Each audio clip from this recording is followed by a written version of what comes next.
দর্শক, এবারে সকাল সকাল শীতকালীন সবজি বাজারের খবর জানবো। পঞ্চগড় থেকে সরাসরি যুক্ত হচ্ছেন সহকর্মী হোসেন রায়হান।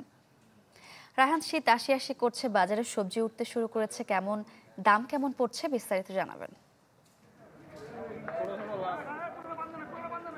সারিকা, আমি এখন দাঁড়িয়ে আছি পঞ্চগড় জেলার সবচেয়ে বড় যে সবজির পাইকারি বাজার, সেটি হচ্ছে রাজনগর হাটে।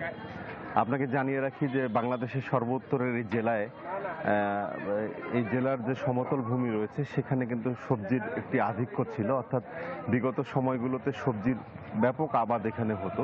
কিন্তু আপনি জানেন যে সমতলের চা আস্তে আস্তে সবজির সেই পরিধি দখল করতে শুরু করেছে, অর্থাৎ এখন মানুষ সমতলে চা রোপণ করছে, ফলে সবজির আবাদ আস্তে আস্তে কমতে শুরু করেছে।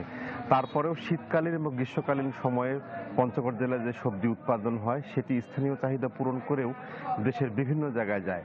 ডিজাইন, এলিগেন্স, বিউটি, সেরা পণ্য সবার জন্য জেভিকো।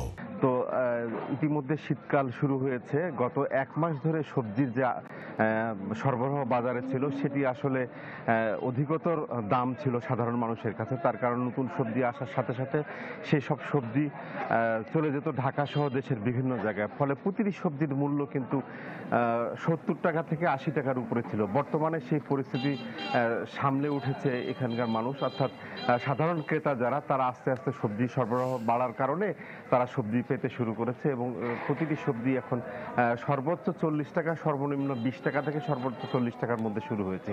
ইতিমধ্যে বাজারে মূলা আসতে শুরু করেছে, ফুলকপি, পাতাকপি, লাউ, সিম ইত্যাদি আসার কারণে মানুষ সবজি কিনে স্বস্তি পাচ্ছে এবং আগামী এক মাসের মধ্যে সবজির বাজার স্বাভাবিক হয়ে যাবে এবং সাধারণ মানুষের ক্রয় ক্ষমতার মধ্যে চলে আসবে।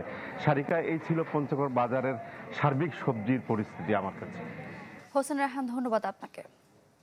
দর্শক, পঞ্চগড় থেকে শীতকালীন সবজি বাজারের খবর জানছিলাম।